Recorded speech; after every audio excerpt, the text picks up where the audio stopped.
नमस्कार दोस्तों, मैं विकेश भारती, मोटिवेशनल स्पीकर और ट्रेनर, एनएलपी कोच और साइकोलॉजिस्ट आपका हार्दिक स्वागत करता हूं। दोस्तों आइए आज एक बड़े रोचक से विषय पर चर्चा करते हैं और विषय यह है कि पति पत्नी के झगड़ों को कम या खत्म कैसे किया जाए। यकीन मानिए कई लोगों की जिंदगी में ये रोज रोज के झगड़े इतनी कटुता पैदा कर देते हैं, इतनी कड़वाहट पैदा कर देते हैं कि वही घर जो स्वर्ग जैसा मालूम पड़ता था वह अब नरक जैसा मालूम पड़ता है। लोगों को घर जाने से डर लगता है और पति और पत्नी का चेहरा एक दूसरे के लिए आकर्षण का विषय नहीं बनता, बल्कि ऐसा लगता है कि इसका चेहरा सामने ना आए तो अच्छा है। आप यकीन मानना, ये छोटे छोटे झगड़े कहीं हमें तलाक तक ले जाते हैं। आइए साथियों, कुछ ऐसे 3-4 छोटे छोटे सरल से सूत्र हैं जिन सूत्रों को अगर हम अपने जीवन में अपना लें तो इन रोज रोज के झगड़ों से बच सकते हैं। पहला सूत्र जो मैं आपके साथ साझा करना चाहता हूं वह सूत्र यह है कि जब भी झगड़ा शुरू हो उस स्थान से हट जाओ। आप कहेंगे साहब ऐसा कैसे हो सकता है? सामने वाला व्यक्ति चीख रहा है, चिल्ला रहा है, गुस्सा कर रहा है, कुछ सवाल पूछ रहा है और आप कहते हैं कि उसके जवाब दिए बगैर, उसकी बात को सुने बगैर वहां से हट जाएं। और मैं आपसे कहूंगा कि हाँ, आप वहां से हट जाएं। आप उनसे निवेदन करें, अर्ज करें, उनसे अनुमति लेकर हट जाएं और कोई ऐसी अर्जेंसी दिखाएं जो करना बहुत जरूरी है। जैसे कह दें कि गैस पर दूध रखा हुआ है, मैं जरा उतार कर आती हूं, बस अभी आकर आपकी बात सुनती हूं। मुझे एक अर्जेंट कॉल करना है, बस 2 मिनट का समय दीजिए और मैं तब आकर आपकी बात सुनता हूं।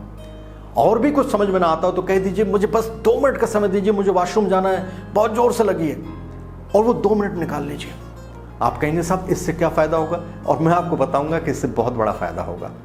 फायदा यह होगा कि गुस्सा हमेशा टेम्परेरी फेज का नाम है। हम हमेशा गुस्से में नहीं रहते, हमें कभी कभी गुस्सा आता है और गुस्से को जितनी तेजी से आता है गुस्सा, उतनी तेजी से ठंडा भी हो जाता है। थोड़े समय में गुस्सा शांत हो जाता है। इसलिए 2 मिनट के अंतराल में यह व्यक्ति जो चीख चिल्ला रहा था, 2 मिनट के अंतराल में आप ये पाते हैं कि ये थोड़ा शांत मिलता है। और इस 2 मिनट के अंतराल में जो व्यक्ति वहां से गया है उसे यह मौका मिल जाता है सोचने का कि मुझे लड़ना नहीं है, मुझे उनकी बातों का सीधा सीधा सा जवाब देना है, मुझे कोई अपमानजनक शब्दों का इस्तेमाल नहीं करना है, मुझे अपने स्वर को नीचा रखना है। अब ध्यान दीजिएगा, दूसरा सूत्र यही है, अपने स्वर को नीचा रखना है। जब भी झगड़ा होगा तब झगड़े की भूमिका कहीं से भी शुरू हुई हो, लेकिन संवाद का स्तर स्वर पर टिक जाता है। अगर पति ने 5 नंबर वॉल्यूम पे शुरू किया था बात को, तो पत्नी का वॉल्यूम 6 पे आ जाता है ऑटोमेटिक। और पति देखता है कि जब 6 पे पत्नी का वॉल्यूम आया तो पति का वॉल्यूम 7 पर पहुंचता है। जैसे ही ऐसा होता है पत्नी 8 पर पहुंच जाती है और फिर पति 9 पर और पत्नी 10 पर, और तब धमाका। साथियों, जब जब स्वर ऊपर उठेगा तब तब झगड़ा होगा, सूत्र यही है। और जब जब स्वर नीचे आएगा तब तब शांति की स्थापना होगी, ये ध्यान रखिएगा। तब मैं आपसे कहना चाहता हूं कि जब सामने वाला झगड़ा कर रहा हो तो उसका वॉल्यूम अगर 7 नंबर पर है तो आप अपने स्वर को 6 पर कर लीजिए। ये 2 मिनट में अपने दिमाग को तय कर लीजिए, अपने दिमाग को आदेश दीजिए कि मेरा स्वर नीचे रहेगा। जैसे ही आप 6 पर आएंगे आप ये पाते हैं कि सामने वाले का स्वर भी नीचा होने लगता है। फिर 5 पर आ जाइए, आप पाएंगे और नीचा होने लगता है। फिर 4 पर आ जाइए और ऐसा होते होते शांति की स्थापना होती है, झगड़े की स्थापना नहीं होती। तीसरा सूत्र जो बेहद काम का है, हमारे जीवन के झगड़े हैं कहां, किस बात के हैं? हमारे जीवन के झगड़े अगर आप देखेंगे टटोल कर तो आप ये पाएंगे कि हमारे जीवन के झगड़े टिके हुए इस बुनियाद पर कि मुझे पर्याप्त सम्मान नहीं मिलता। और उसका कारण विशेष ये है कि हम अपने घर के मुखियाओं को सम्मान देते ही नहीं हैं। आप कहेंगे घर के मुखियाओं, घर में तो एक ही मुखिया होता है ना, वही जो सारा काम धंधा संभालता है, पैसे का लेन देन करता है, कमा के लाता है, वही मुखिया, या जिसके हाथ में पैसों का लेन देन होता है वही मुखिया।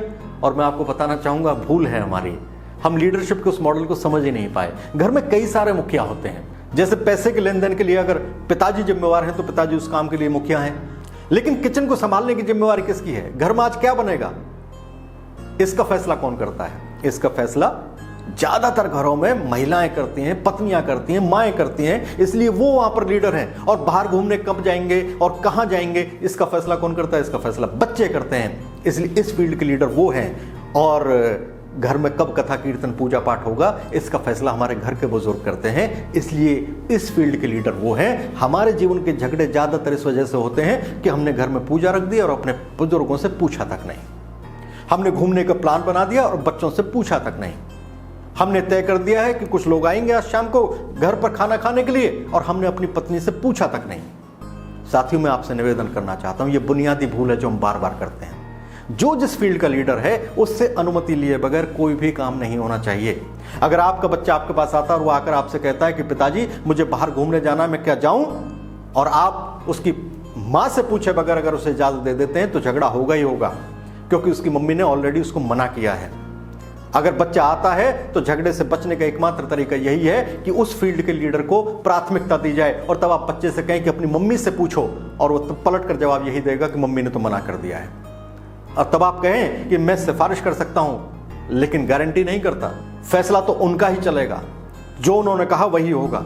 तो ऐसे घर में बच्चे ज्यादा संस्कारित होते हैं और वो माता पिता का सम्मान करना सीख जाते हैं।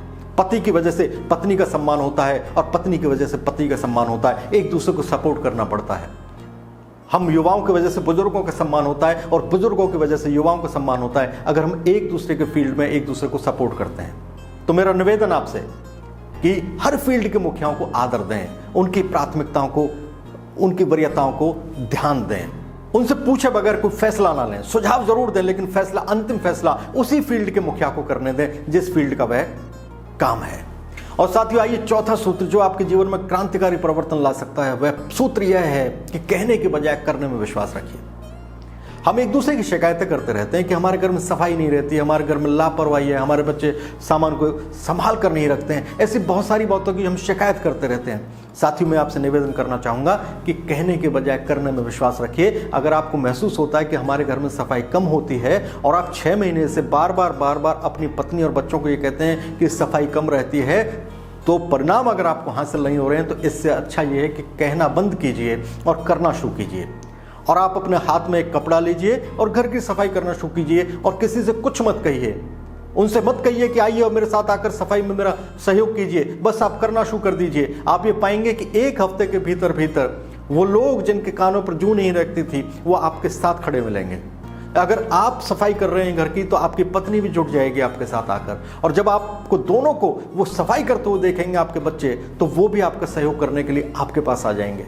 और ऐसा करते के साथ आप ये पाएंगे कि आपका परिवार संगठित होता है। ऐसा करते के साथ आप ये पाएंगे कि आपके परिवार में प्रेम बढ़ता है, लड़ाई झगड़े समाप्त हो जाते हैं। साथियों, अगर आपको मेरा वीडियो अच्छा लगा हो, आपको लगा हो कि इस वीडियो से कुछ अन्य लोगों को राहत मिल सकती है, तो इसे शेयर करना मत भूलिएगा। अगर आपने मेरा YouTube चैनल अभी तक सब्सक्राइब नहीं किया है तो कृपया इसे अभी सब्सक्राइब कर लें, साथ ही बेल आइकन भी हिट कर दें, जिससे कि आपको लगातार नोटिफिकेशन मिलते रहें। अगले वीडियो के साथ आपसे फिर मुलाकात करूंगा, तब तक के लिए विकेश भारती को दीजिए इजाजत।